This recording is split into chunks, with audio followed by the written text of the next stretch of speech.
When we left off, we were going to rank every team's payroll from largest to smallest, with 1 being the largest payroll and 30 being the smallest payroll. There are 30 teams in Major League Baseball.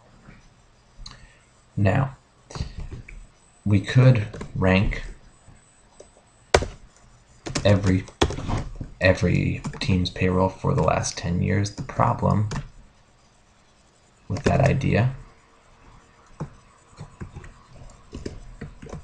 is that we would get hundreds of ranks. We would get 1 to 300 because there are 300 teams and 300 different payrolls for every year, and we want 1 to 30 every year. So a regular rank formula is not going to work. We could also apply a regular rank formula 10 different times to 10 different ranges, but there's a formula that will allow us to do one rank formula once and apply it to every team for 10 years, and that should get us to the place where we want to be in ranking 30 teams every year.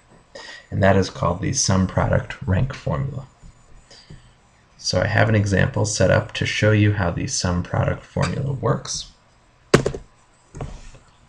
So what sum product does is it takes the sum of the product two different arrays. So sum product equals sum product. That is a formula. It's exactly what it sounds like. So we're going to look at array 1, which is B2 to B6, comma, array 2, enter 2750. Now what does 2750 represent? Let's get to it another way.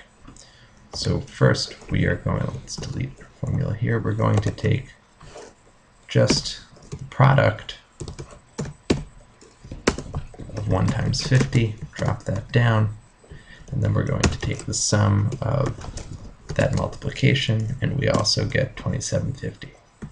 So you can get to the sum of the products 2 different ways. You can do product formula and then sum, or Excel makes it easy for us and we can just do the sum product formula.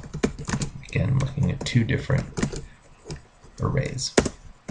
Obviously our 2 answers are the same. Now, how does that formula apply to our payroll data? Now again, we basically want this sum product rank formula to serve as a rank if. We basically want to say rank payrolls if the year is the same, because we don't want to rank payroll data from 2014 against payroll data from 2007. So our sum product formula is going to, well, let me write it out first and then I'll explain. So equals sum product, 2 parentheses, go all the way down to the end of our data set, lock that range, times second range, sorry, equals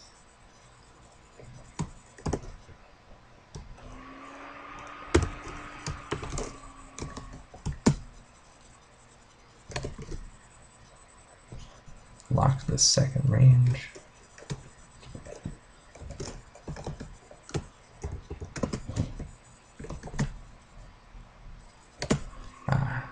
key is to add a 1 when you start so that your first rank is 1 and not 0. That's better. And as you can see, every year we have 1 to 30. Let's throw some filters on the top here.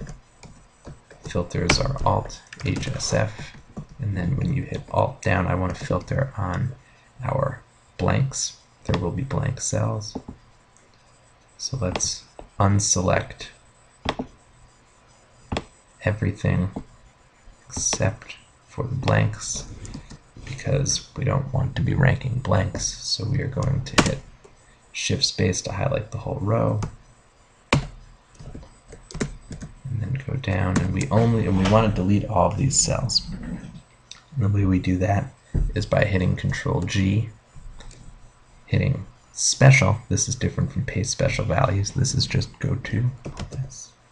And we want to select the visible cells only, because we only want to delete visible cells. You can see that we go from, in our range, 31 to 62 to 93 to 124. That's not what we want. We don't want to delete every cell from 31 to 279. We only want to delete those rows, those cells in those rows. So we're going to delete only those visible cells, and then hit Control minus. Then we're going to clear our filters, Alt HSC,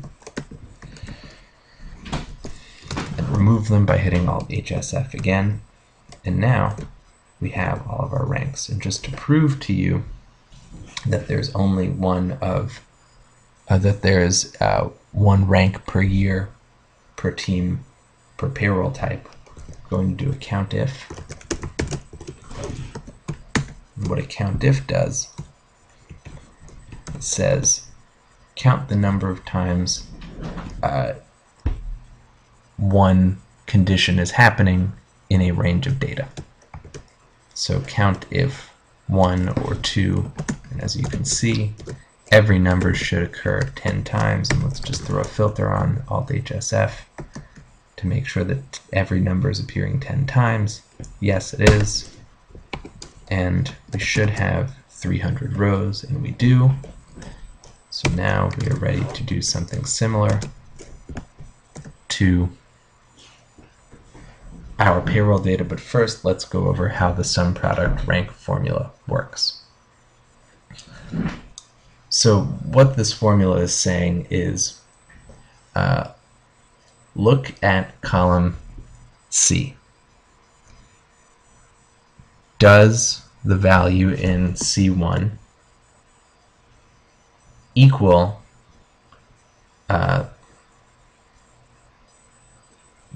everything else in that range? And so for the years 2014 does equal 2014, and so what Excel does is it says, okay, that's true, that generates a 1. And so then it multiplies that 1 by, and then it says, is the value in column B greater than anything in that range? And the answer is no. So it generates a 0. So we have 0 times 0 plus 1. That's our top value. And then it multiplies. Then we go into the second row, and this formula says, does 2014 equal 2014? And for the years 2014, we're only ranking against payroll data in 2014, and it says what in this range is greater than 203 million, and it says 235 million is greater than 203 million. So Excel says 1 plus, and then it says there's a 1 being generated in the B1 is greater than B2 formula, and you get 1 plus 1 equals 2, and so on down for the rest of the ranks. And now we have all of our teams' payrolls ranked from 1 to 30 for every year. Next, let's do the same formula for our standings. We're going to rank our win percentages every year. We should have 300. We do. Equals 1 plus product.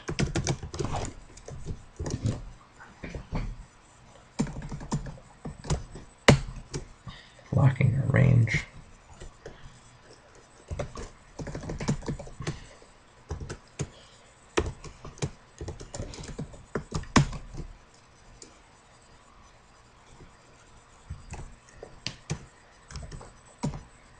And finishing the rank formula.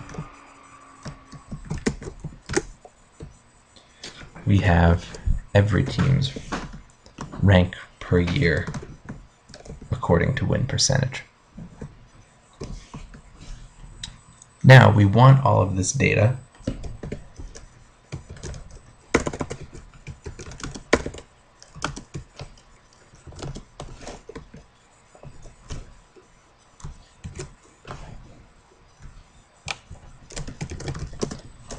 to appear in one table. So what we're going to do is we are going to do a VLOOKUP so that we pull in payroll and payroll rank. So we learned the VLOOKUP in the last lesson, so we're going to do lookup against team name.